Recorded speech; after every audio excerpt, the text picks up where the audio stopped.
and particularly when I reflect on some of my earlier roles with different industries, ostensibly in completely different sectors, but some of the themes and some of the challenges that we see at Ordnance Survey and we see in the world of geospatial have got some real resonances from what's going on in the general worlds of international software development, the mobile phone market, the creation of platforms, etc. So we can maybe reflect on that during the Q&A session. So I'd like to talk about a couple of things to kick that off. Firstly, kind of the changing shape of geospatial information, how that's moving along.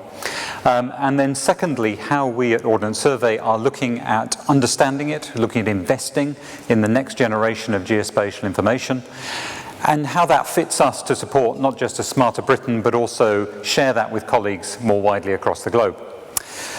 Now, when we think about Ordnance Survey in Great Britain, oftentimes this is the perception that it's beautifully crafted, it's artistic, it's certainly accurate, but it's very analogue. Well, that was the view of the 20th century, but today obviously we're a totally digital organisation, and all of the products are dragged down and derived from digital data.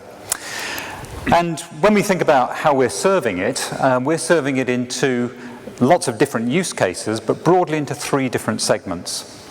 So we're serving it into the everyday. So if we just go back to these gentlemen here, you can see that they were enjoying their geospatial content. And if you had a tweed jacket, if you had a hat, and if you had a pipe, that was the way that you enjoyed geospatial content. Now, clearly we've moved on, and the same individuals can enjoy this every day, but they're now doing it digitally. So we've got that same digital content available in paper, but we've also got it available on people's mobile phones. So joining that part of the digital revolution.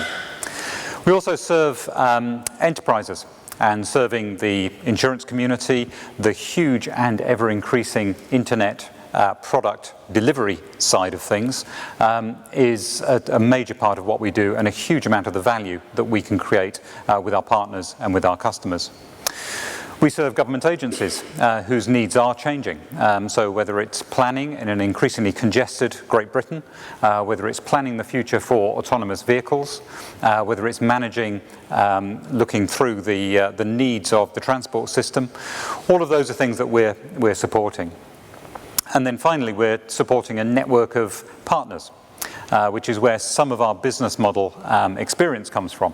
So how is it to work with distributors? How is it to work with co-creating value-added distributors and resellers? How do you manage this co-opetition across the divide? So that's one group of activities that we get involved with every single day. We then look at major events, and so working with security services, working with planners to both create, plan and execute those activities seamlessly. Again, all digital, shared content. And then finally, we work in the realm of emergencies. So where, as a nation, we have a particular shock to the system, making sure that we've got a single version of the truth which can be looked at, whether you're the Prime Minister, right the way down to the first responder, down at the point of the emergency. So our Resilience Direct platform, which you can see something of on our stand outside, was a response to that. So making sure that everyone had a single version of the truth, they could plan with authority based on the data that we're serving.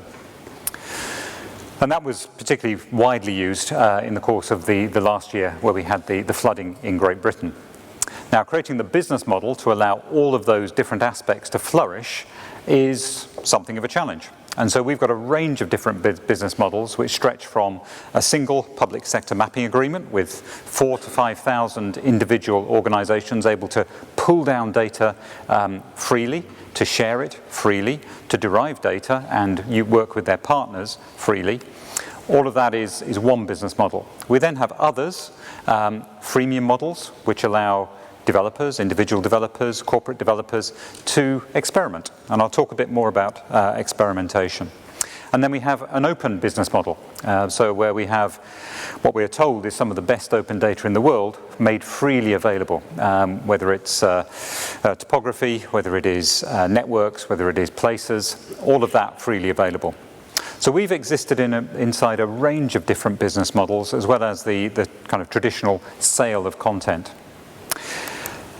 However, this world doesn't stand still, and the use cases and the sources of data are changing at an unprecedented pace.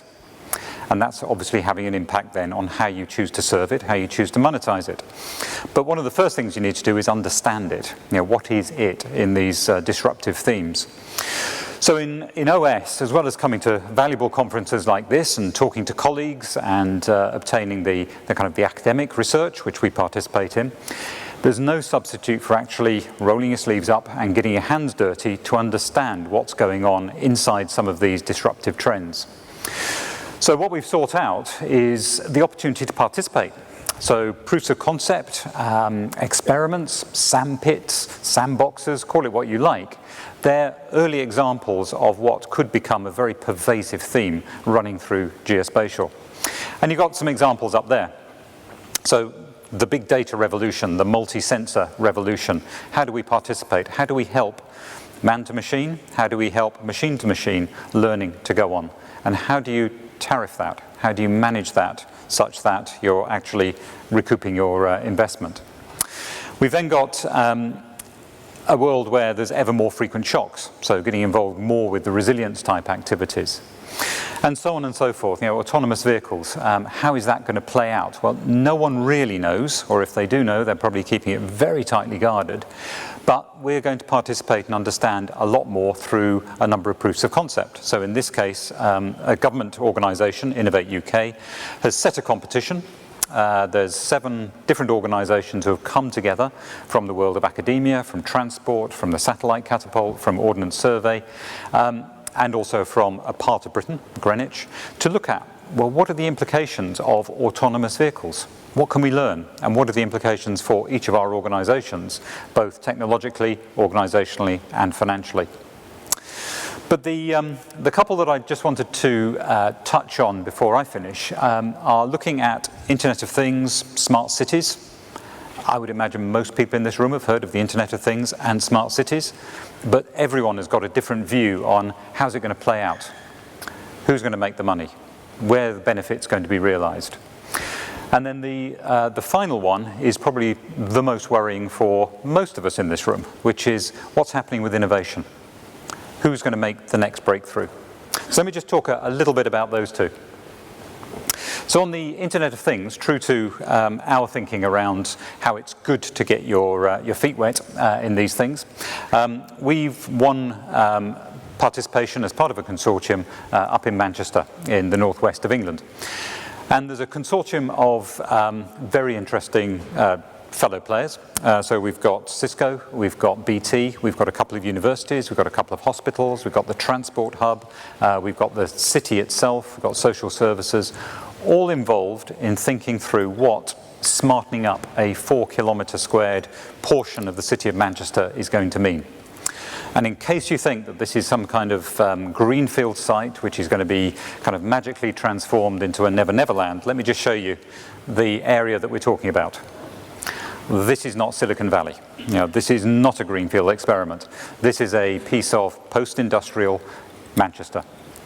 So for us, it's going to be really fascinating to see how you can make an urban infrastructure like this, pre-built, already working, already being used by millions of people, how you can make that smart, and what does smart actually deliver in terms of benefits.